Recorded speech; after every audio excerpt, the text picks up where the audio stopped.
এই সময় ঘটনাটা বলি। ওই ভারতের জমিনে ওলিয়ে কামেল, যার নামে আজ দিল্লি শহরের মধ্যে দাঁড়িয়ে আছে কুতুব মিনার, ওই কুতুবউদ্দিন বখতিয়ার কাকি রহমতুল্লাহ আলাইহি জবরদস্ত একজন ওলিয়ে কামেল কুতুবুল আলম।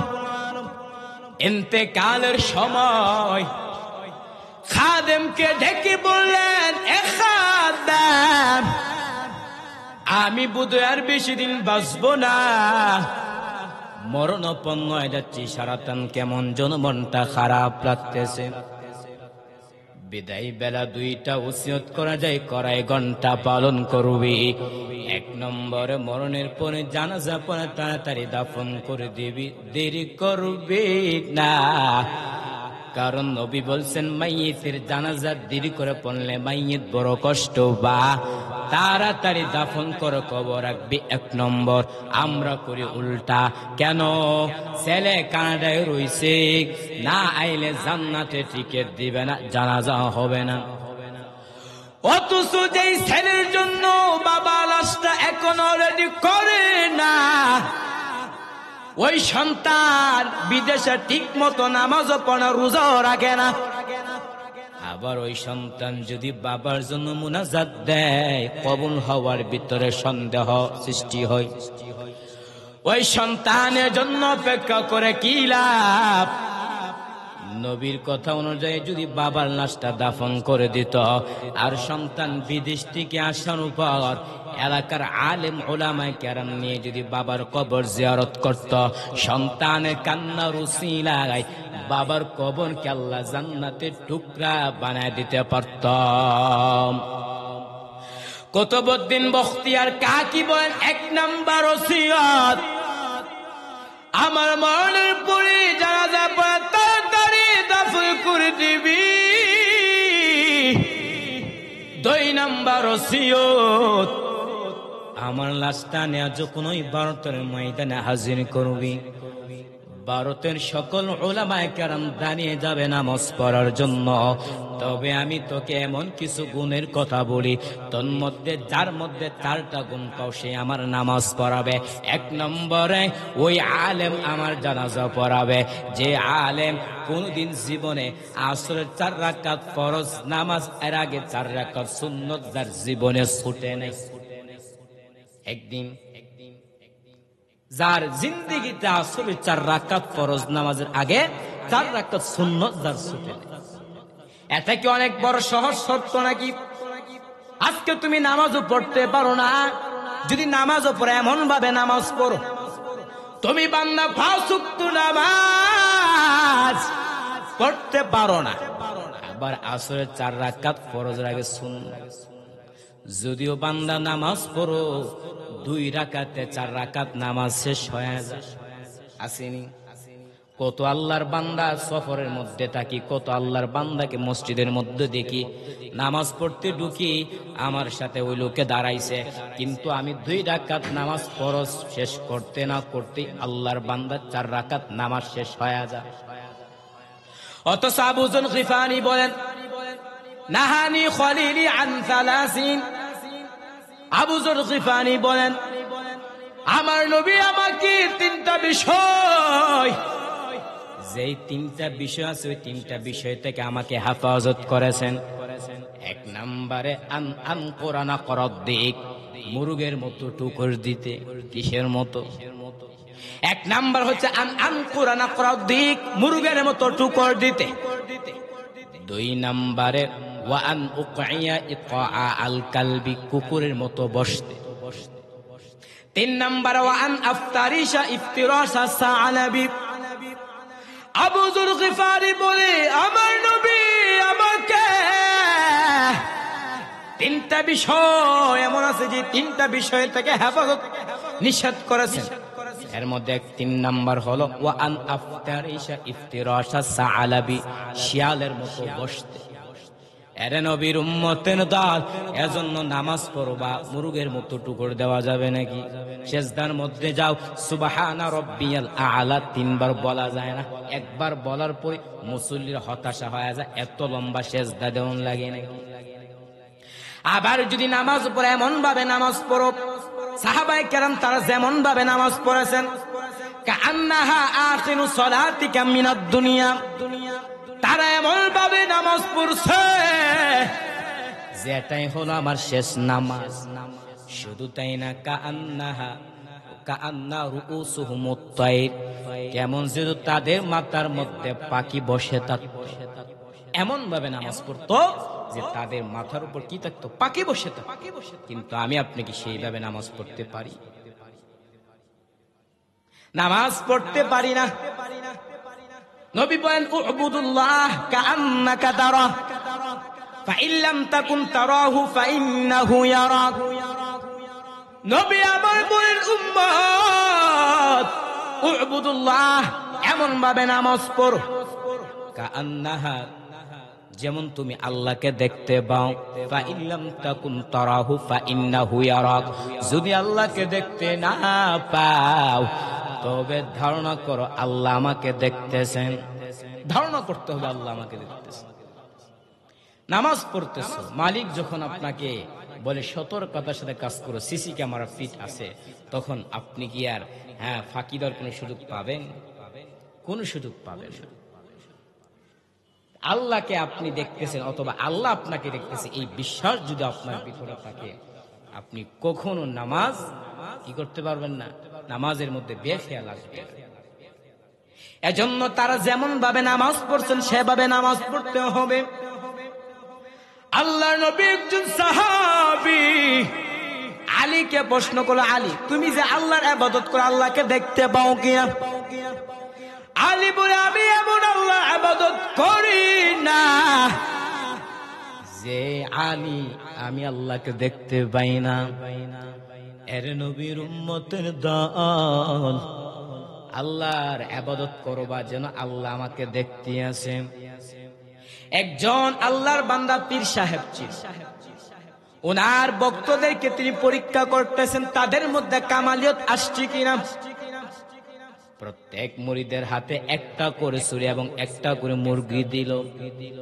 দেওয়ার পর পীর সাহেব বললেন, এমন জায়গার মধ্যে যায়া ওই মুরগগুলো জবাই করবা যেখানে তুমি আল্লাহকে দেখতে পাও না, আল্লাহ তোমাকে দেখতে পাই না।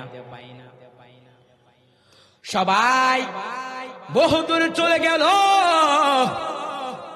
এমন জায়গার মধ্যে যাইলো যেখানে আল্লাহকে দেখতে পায় না, সবাই জবাই করে ফেলল।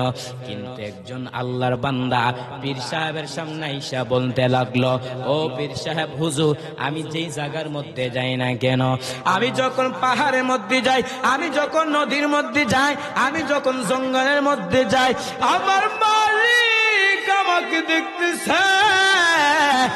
আমি যে জায়গার মধ্যে যাই না কেন মালিক আবার দেখতেছে, এজন্য আমি জবাই করতে পারি না।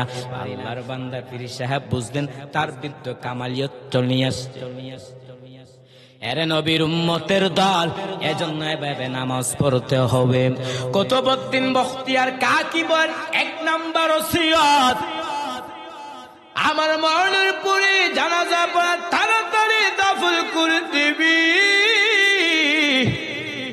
2 নাম্বার ওসিয়ত, আমার লাশটা নিয়ে যখন ওই ভারতের ময়দানে হাজির করবি, ভারতের সকল উলামায়ে কেরাম দাঁড়িয়ে যাবে নামাজ পড়ার জন্য, তবে তুই 4টা ওসিয়ত করবি। 1 নম্বরে ওই আলেম আমার জানাজা পড়াবে, যে আলেম কোনদিন আসরের 4 রাকাত ফরজ নামাজের আগে 4 রাকাত সুন্নত ছুটে নাই। 2 নাম্বার কি বলবো? কুতুবউদ্দিন বখতিয়ার তার খাদেম কে বললেন 2 নাম্বার ওসিয়ত, ওই আলেম আমার জানাজা পড়াবে যে আলেম কোনদিন জবান দিয়ে মিথ্যা কথা বলে না। ও হাজী সাহেব, বাড়ির মধ্যে ফোন আসছে, বলে কোথায়? বলে আমি আছি যাত্রাবাড়ি। বলে তুমি গড়তে গিয়ে তাইকে বলো আমি আছি রাস্তার মধ্যে। মিথ্যা কথা আছে কিনা? যদি তুমি বিশ্বাস করো তা জবান দিয়া যে কথা বলবা সব কথা লিপিবদ্ধ আছে। আল্লাহ তাআলা বলেন, মা ইয়ালফিজু মিন কওলিন ইল্লা লাদাইহি রাকীবুন আতীদ।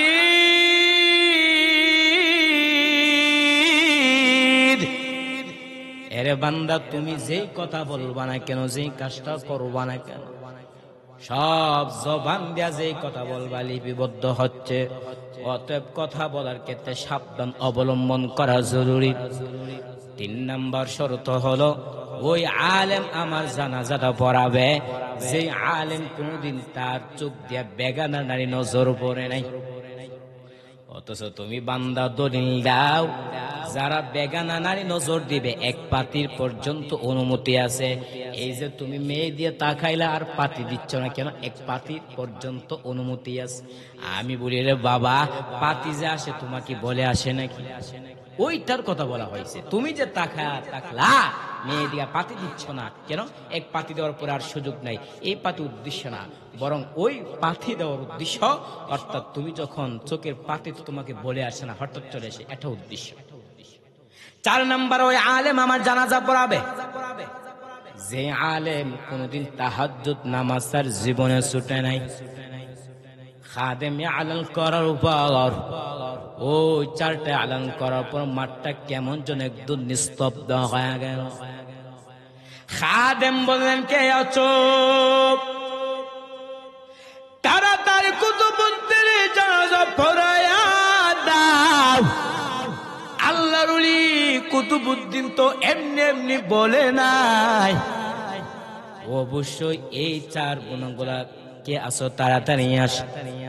খাদেম 1 বার নয়, 2 বার নয়, 3 বার আলান যখন নিলেন, খাদেম বললেন, কে আছো?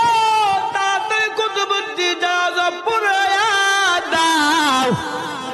আল্লাহর ওলি কুতুবুদ্দিন তো এমনি এমনি বলে নাই, অবশ্যই ওই 4 গুণগুলো আছে, তাড়াতাড়ি জানাজা পড়ায়া দাও। আল্লাহর কুতুবুদ্দিনকে তোমরা কেন অযথা কষ্ট দিতেছ? হঠাৎ করে এক ব্যক্তির পিছন দিক থেকে আওয়াজ, আমাকে রাস্তা করে দাও, আমাকে রাস্তা করে দাও। ওই কুতুবুদ্দিনের সামনে আইসা বলতে লাগলো, হেরে কুতুবুদ্দিন, আমি যে আমল করতাম আমার মা জানতো না, বাবা জানতো, তুই আমার গুমরটা পাশ করে দিলে কেন রে কুতুবুদ্দিন? আমি আপনাদেরকে বলি, ওই 4 গুণ ওয়ালা কোন বড় পীর সাহেব ছিল না, বড় কোন শায়েখ মুহাদ্দিস ছিল না, বরং পুরা ভারতবর্ষকে শাসন করলেন শামসুদ্দিন ইলতামাস রহমাতুল্লাহি আলাইহি। যেই শামসুদ্দিন ইলতামাস পুরা ভারতবর্ষকে শাসন করে, জবান দিয়ে মিথ্যা কথা বলে না। যেই ভারতবর্ষে শাসন করেন শামসুদ্দিন ইলতামাস, আসরের 4 রাকাত ফরজ নামাজের আগে 4 রাকাত সুন্নাত তার জীবনে ছুটে নাই। 3 নম্বরে, যিনি ভারতবর্ষকে শাসন করলেন, ওই শামসুদ্দিন ইলতামাস বেগানা নারী নজর পড়ে নাই। 4 নম্বরে, ওই শামসুদ্দিন ইলতামাস পুরা ভারতবর্ষকে শাসন করে, আল্লাহর বান্দা তাহাজ্জুদ যার জীবনে ছুটে নাই, যার জীবনে ছুটে নেই। এজন্য এমন ভাবে নামাজ পড়তে হবে, আল্লাহর বান্দা যেমন ভাবে নৈকট্য হাসিল করেছেন। এজন্য আল্লাহ বলেন, ওয়াস্তাঈনু বিস-সাবরি ওয়াস-সালাহ ওয়া ইন্নাহা লাকাবীরাতুন ইল্লা আলাল খাশিঈন আল্লাযীনা ইয়াযুন্নুনা আন্নাহুম মুলাকু রাব্বিহিম ওয়া আন্নাহুম ইলাইহি রাজিউন। ওয়াস্তাঈনু বিস-সাবরি ওয়াস-সালাহ, আল্লাহর কাছে সাহায্য চাইতে হবে, ধৈর্য আর নামাজ। এই নামাজের মাধ্যমে যারা ধৈর্য ধারণ করছে, যারা নামাজ পড়ছে, তারাই আল্লাহর নৈকট্য হাসিল হয়ে গেছে। এরে নবীর উম্মতের দল, এজন্য নামাজের মাধ্যমে যদি সাহায্য চাইতে পারো, আল্লাহর পক্ষ থেকে মুসিবত আসলে মুসিবতের মধ্যে তুমি পাশ করবা। এরে নবীর উম্মতের দল, জাকারিয়া সাহারানপুরী রহমাতুল্লাহি আলাইহি একটা ঘটনা উল্লেখ করেছেন। ওই কুফা নগরের মধ্যে একজন বিশ্বস্ত কুলি আল্লাহর বান্দা ছিল। যে কুলি আল্লাহর বান্দা যুবক এক স্থান থেকে আরেক স্থানের মধ্যে মাল বহন করে না, ওই কুলি আল্লাহর বান্দা যুবক যখন রাস্তা দিয়ে যাইতেছে, হঠাৎ ডাকাতের সম্মুখীন হয়ে গেল। এবার কুলি আল্লাহর বান্দা যুবক ওই ডাকাতের সম্মুখীন হওয়ার পরে এবার ডাকাত ওই কুলি আল্লাহর বান্দা যুবক কেমন জায়গার মধ্যে উপনীত করলেন। কুলি আল্লাহর বান্দা দেখতেছেন মৃত মানুষের কঙ্কাল এবং হাড় দেখতেছেন। কুলি আল্লাহর বান্দা বুঝতে পারলেন ভয়ঙ্কর একটা জায়গার মধ্যে উপনীত হয়ে গেলাম। এবার ডাকাত যখন ওই কুলি আল্লাহর বান্দাকে হত্যা করার জন্য যখন সামনে অগ্রসর হইল, কুলি আল্লাহ বান্দা বল, যুবক তুমি আমাকে হত্যা করবা, একটা কাজ করো, আমাকে হত্যা করার কোনো দরকার নাই, তুমি আমার সম্পদ নিয়ে যাও, তুমি আমার কচ্ছপ নিয়ে যাও, তারপর আমার জানটা তুমি আমাকে ভিক্ষা দাও। ডাকাত আল্লাহর বান্দা বলে, কুলি আল্লাহর বান্দা যুবক আগে তোমাকে হত্যা করব, তারপরে তোমার কচ্ছপ এবং সম্পদ নিয়ে যাইব। কুলি আল্লাহর বান্দা নিরুপায় হয়ে বলতে লাগলো, ডাকাত ভাই, যেহেতু আপনি আমাকে হত্যা করার সিদ্ধান্ত নিছেন, তাহলে আপনি আমাকে 2টা রাকাত নামাজ পড়ার সুযোগ দেন, 2টা রাকাত নামাজ পড়ার সুযোগ আমাকে দান করেন। ওই কুলি আল্লাহর বান্দা যুবক এবার ডাকাত বলতে লাগলো, তোমার মতো কত যুবক নামাজ পড়েছে, নামাজ তোমাকে রক্ষা করতে পারে নাই, যাও তোমাকে 2 রাকাত নামাজ পড়ার সুযোগ দেওয়া হলো। কুলি আল্লাহ বান্দা যুবক নামাজের মধ্যে দাঁড়া গেলেন। এক পর্যায়ে কুলি আল্লাহর বান্দা যুবক সূরা ফাতিহা শেষ করার পর আম্মাই ইজিবুল মুস্তাররা ইযা দাআহু ওয়া ইয়াকশিফু সু, ওই কুলি আল্লাহর বান্দা ওই আয়াতটা দিয়ে নামাজ শেষ করার পর হঠাৎ করে দেখতেছেন একজন আগন্তুক এক আল্লাহর বান্দা ভয়ঙ্কর আকৃতি উপস্থিত হয়ে তার হাতের মধ্যে তীর নিয়া ওই ডাকাত বান্দাকে দুনিয়া থেকে বিদায় করে দিলেন। কুলি আল্লাহর বান্দা যুবক ওই আগন্তুক আল্লাহর বান্দার কাছে গেলেন, বলেন তুমি কে? বলে আমি হইলাম তুমি যে সূরা ফাতিহার পরে ওই আয়াতটা পাঠ করেছো, আমি হইলাম ওই আয়াতের একজন নিয়োজিত ফেরেশতা। ওই যেই বান্দা নিরুপায় হয়া ওই আয়াত পাঠ করবে, আমি আল্লাহর কোরআনের আয়াতের উসিলায় ওই বান্দাকে, আমি আল্লাহর আয়াতের উসিলায় তাদেরকে বালা মুসিবতের মাধ্যমে আমি তাদেরকে হেফাজতের দায়িত্ব নেই। এরে নবীর উম্মতের দল, এজন্য সুখে থাকেন দুঃখে থাকেন কাকে স্মরণ করতে হবে? আল্লাহকে স্মরণ করতে হবে। ওয়াস্তাঈনু বিস-সাবরি ওয়াস-সালাহ, 1 নম্বরে আল্লাহর কাছে সাহায্য তো নামাজের মাধ্যমে, 2 নম্বর হচ্ছে সবর ধৈর্যশীলদের মাধ্যমে। এরে নবীর উম্মতের দল, যদি ধৈর্য ধারণের মাধ্যমে যদি আল্লাহর কাছে আমি আপনি সাহায্য চাইতে পারি, আল্লাহ মুসিবত থেকে হেফাজত করবে কিনা? আল্লাহ তাআলা বলেন, ইন্নামা ইউওয়াফাস সাবিরুনা, ইন্নামা ইউওয়াফাস সাবিরুনা আজরাহুম বিগাইরি হিসাব।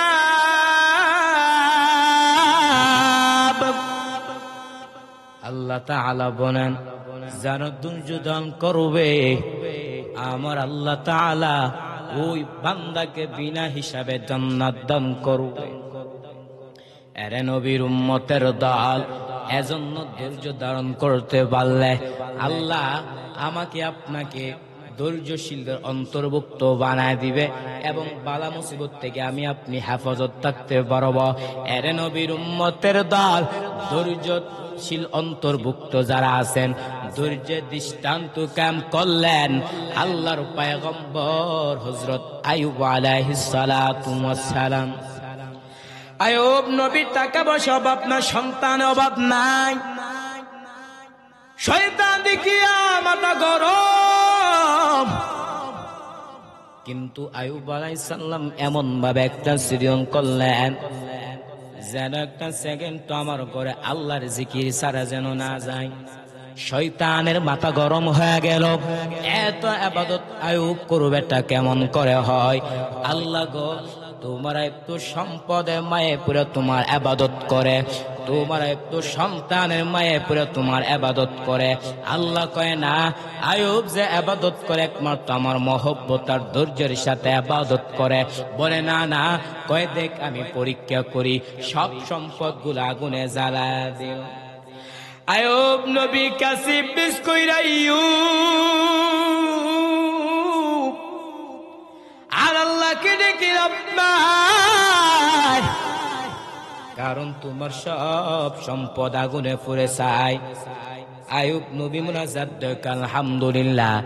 ইবলিস বলে নাউজুবিল্লাহ, বল আলহামদুলিল্লাহ কেন? আয়ুব নবী ডাক দেয়া কয় আলহামদুলিল্লাহ বলার কারণ আল্লাহ পাক রব্বুল আলামিন আমাকে সম্পদ দান করেছেন। এই সম্পদের কারণে ইবাদত করতে মারাত্মক ব্যাঘাত সৃষ্টি হতো। আজকে আমার সম্পদও নাই, ইবাদতের মধ্যে কোনো টেনশন নাই। ইবলিস কই মানি না।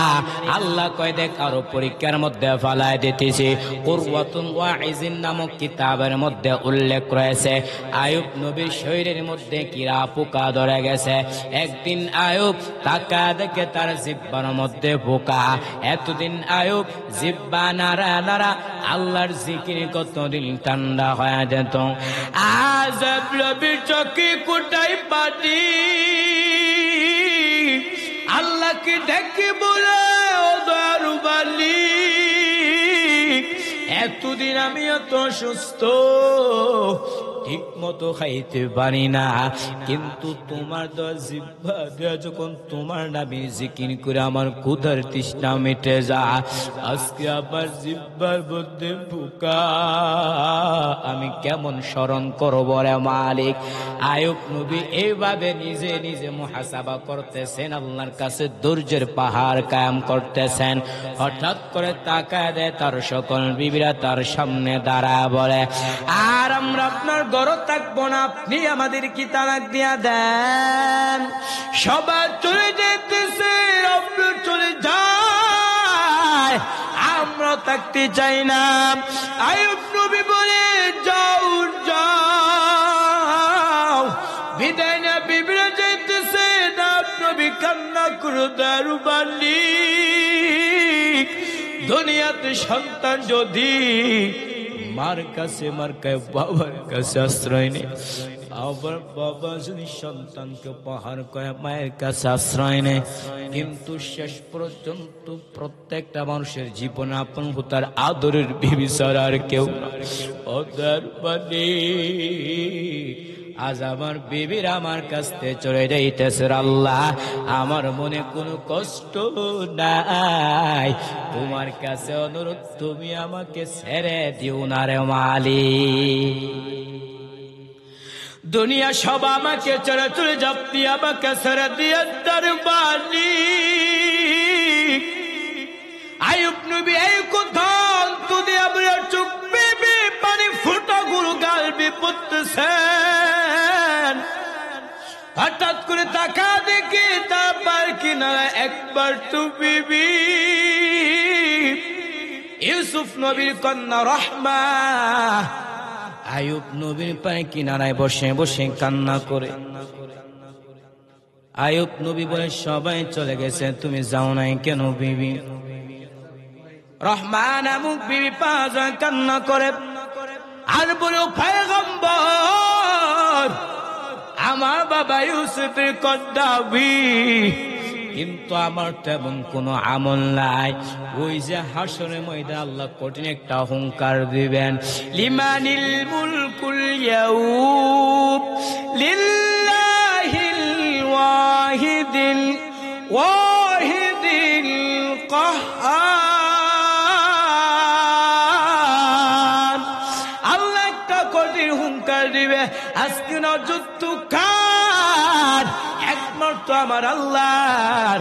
এইভাবে যদি ওই দিন কঠিন হুঙ্কার মানে, যেদিন একটা সূর্য মাথার আঘাত নিকট নিয়ে আসবে, সূর্যের তাপে পুরো শরীরটা একদম গলে যাবে, মাথার মগজগুলো ঠাস ঠাস করে ফেটে যাবে, পেটের নাড়ি মুরু পায়খানা দিয়া বের হয়ে পড়ে যাবে। ওই যে কঠিন অবস্থায় যদি আমি রহিমাকে আল্লাহ কাঠ করে দাঁড় করাবো, রহিমা কি বললে সচ্চ, আমি বলবো আল্লাহ আমার এমন কোন আমল নাই, তবে আমি আপনার আদরের পয়গম্বর আয়ুব নবীর স্ত্রী ছিলাম। আল্লাহ হয়তো মায়ার নজর দিয়া তাকাইয়া আমি রহিমাকে আল্লাহ মাফ করে দিতে পারে। এরে নবীর উম্মতের দল, এজন্য নামাজ পড়তে হবে, আল্লাহর কাছে সাহায্য চাইতে হবে। ওয়াস্তাঈনু বিস-সাবরি ওয়াস-সালাহ ওয়া ইন্নাহা লাকাবীরাতুন ইল্লা আলাল খাশিঈন। যারা আল্লাহর প্রিয় বান্দা আছেন, যারা ভীত সন্তুষ্টকারী, তাদের জন্য এই নামাজ বড় বিষয় না। এজন্য আমার আপনার নামাজের মাধ্যমে সাহায্য চাইতে হবে। ওয়াস্তাঈনু বিস-সাবরি ওয়াস-সালাহ ওয়া ইন্নাহা লাকাবীরাতুন ইল্লা আলাল খাশিঈন। আল্লাহর বান্দারা যেমন ভাবে নৈকট্য হাসিল করেছেন, আমি আপনি যদি সেই নৈকট্য হাসিল করতে পারি, তাহলে আমার আপনার জীবনের সফলতা অবশ্যই আসবে। কথা বলেন, আসবে কিনা? এজন্য আল্লাহর কাছে সাহায্য চাইতে হবে। মুসিবত আসবে, ওয়ালা নাবলুওয়ান্নাকুম বিশাইইম মিনাল খাউফি ওয়াল জুই ওয়া নাকসিম মিনাল আমওয়াল ওয়াল আনফুসি ওয়াস সামারাত ওয়া বাশশিরিস সাবিরিন। আল্লাহর মুসিবত আসবে, এই মুসিবত আল্লাহ পরীক্ষা করবে ক্ষুধার মাধ্যমে, বয়ের মাধ্যমে, তারপরে ফসলের মাধ্যমে, কমানোর মাধ্যমে, সন্তান দুনিয়ার মধ্যে আসবে আবার নেওয়ার মাধ্যমে। অতএব ধৈর্য ধারণ করতে হবে। আল্লাহ তাআলা তো যাকে পছন্দ করে, মাইয়ুরিদিল্লাহু বি খায়রান ইউসিবু মিন, আল্লাহ যাকে পছন্দ করে তাকে আল্লাহ মুসিবত থেকে হেফাজত করে, তাকে আল্লাহ মুসিবত দেয়। এরে নবীর উম্মতের দল, এজন্য যদি মুসিবত আসে, মুসিবত আসার পরে যদি ধৈর্য ধারণ করতে পারি, তাহলে আল্লাহ তাআলা জাহান্নাম থেকে মুক্তি দিবে, আল্লাহর তৈরি জান্নাতের মধ্যে প্রবেশ করতে পারবা। এরে নবীর উম্মতের দল, আমার আল্লাহ তাআলা জান্নাতটা কেমন সুন্দর করে সাজাইছেন। আ'দাতু লি'ইবাদিয়াস সালিহিন মা লা আইনুন রাআত ওয়ালা উযুনুন সামিআত ওয়ালা খাতারা আলা কলবি বাশার। আমার আল্লাহ তাআলা হাদিসে কুদসিতে বলেন, আ'দাতু লি'ইবাদিয়াস সালিহিন, সালেহ বান্দাদের জন্য আমি আল্লাহ তো সুন্দর জান্নাতটা রেডি করে রেখেছি। বলে মা লা আইনুন রাআত, পৃথিবীর কোন চোখ ওই জান্নাতটা দেখে নাই, ওয়ালা উযুনুন সামিআত, পৃথিবীর কোন কর্ণ শ্রবণ করে নাই, ওয়ালা খাতারা আলা কলবি বাশার, পৃথিবীর কোন অন্তর উপলব্ধি করতে পারে না ওই জান্নাতটা কেমন সুন্দর। কিন্তু বান্দা যদি জান্নাতের মধ্যে না যাও, জাহান্নামের মধ্যে যাও, জাহান্নাম কেমন ভয়ঙ্কর হবে। বর্তমানে একটা সূর্য 30 কোটি 9 লক্ষ মাইল উপরে সূর্য, কিন্তু এখন সূর্য নাই। হাসরের ময়দানে আল্লাহ সূর্যকে বলবে, সূর্য তোর যত তাপ আছে তুই জমিনের মধ্যে ছেড়ে দে। সূর্যের তাপে জমিনটা হয়ে যাবে তামা, গুনাহগারের মগজ বাতের মারের মতো ঠাস ঠাস করে ফেটে যাবে। শুধু তাই না, অপর দিকে জাহান্নাম কঠিন হুঙ্কার মারে। আল্লাহ ফেরেশতাদের কি বলবেন, ওর ফেরেশতারা তোমরা জাহান্নামকে ধরো। 70,000 রহমতের ফেরেশতারা জাহান্নামকে ধরতে পারে না। জাহান্নাম বিকট আওয়াজ দেয়, জাহান্নামের আওয়াজে হাসরের ময়দানটা থরথর করে কেঁপে উঠবে। আমার আপনার নবী, মায়ের নবী সেজদায় পড়ে কাঁদবে আর বলবেন, আল্লাহ জাহান্নামকে ফিরাও, জাহান্নামকে ফিরাও। আমার একটা উম্মত জাহান্নামে গেলে আমি মুহাম্মদ আপনার তুরি জান্নাতে যাব না। আল্লাহ বলে, পয়গম্বর ওয়ালা সাউফা ইউতিকা রাব্বুকা ফাতারুদা, ও পয়গম্বর আমি আল্লাহ আপনাকে বেজার করব না, আপনার একটা উম্মতের জাহান্নামে দেওয়া হবে না। আমার আল্লাহ তাআলা কুদরতি হাতের মাধ্যমে সামান্য একটু পানি দিয়া ফেরেশতা তাদের কি বলবেন, ফেরেশতারা তোমরা জাহান্নামে গায়ে পানিটা ছিটায় দাও। ফেরেশতারা যখন জাহান্নামে গায়ে পানিটা ছিটায় দিবে, জাহান্নাম পিছনে বাঁকতেছে, পিছনে বাঁকতেছে। ফেরেশতারা বলবে, ওরে মালিক যেই জাহান্নামকে 70,000 রহমতের ফেরেশতারা জাহান্নামকে ধরতে পারে না, জাহান্নাম বিকট আওয়াজ দেয়, জাহান্নামের আওয়াজে হাসর ময়দান থর করে কেঁপে উঠবে। এটা কেমন পানি দিছ? এটা হাতের পানি নাকি জমজমের পানি নাকি কাউসারের পানি? আল্লাহ বলবে না রে ফেরেশতারা, এটা জমজমের পানিও না, এটা কাউসারের পানিও না, ওই পানিটা হলো আমার আখির জামানার পয়গম্বরের উম্মতের চোখের পানি। অতএব সে চোখের পানি ফেলা কান্না করতে পারলে আল্লাহ জাহান্নাম থেকে মুক্তি দিবে কিনা? অতএব আল্লাহ তাআলা যেন এই যে ওয়াস্তাঈনু বিস-সাবরি ওয়াস-সালাহ, আল্লাহর কাছে সাহায্য চাইবা, তো কইভাবে সাহায্য চাইবা? একটা হচ্ছে নামাজের মাধ্যমে, 2 নাম্বার হচ্ছে ধৈর্যের মাধ্যমে। এই যে অল্প কিছুক্ষণ কথা বললাম, আল্লাহ পাক যেন আমাদেরকে, বিশেষ করে আমাকে জেনে যে কথাগুলো বললাম আমল করা তৌফিক দান করুক। আমি আপনাদের কাছে দোয়া চাই, বহু দূর থেকে আসলাম, এই তো আপনাদের চট্টগ্রামে আসলাম বয়ান করার জন্য, হবিগঞ্জ থেকে। আল্লাহ তাআলা যেন আমাকে নিরাপত্তার সাথে যেখানে পৌঁছতে পারি তৌফিক দান করুক। যতটুকু আলোচনা শুনলাম আজকের মাহফিলের জন্য, যারা যেভাবে ইন্তজাম করেছেন, টাকা দিয়ে, পয়সা দিয়ে, বুদ্ধি দিয়ে, শ্রম দিয়ে, আল্লাহ পাক সবার মেহনতগুলো কবুল মঞ্জুর ফরমাক। ওয়া আখিরু দাওয়ানা আনিল হামদুলিল্লাহি রাব্বিল আলামিন। আসসালামু আলাইকুম ওয়া রাহমাতুল্লাহ।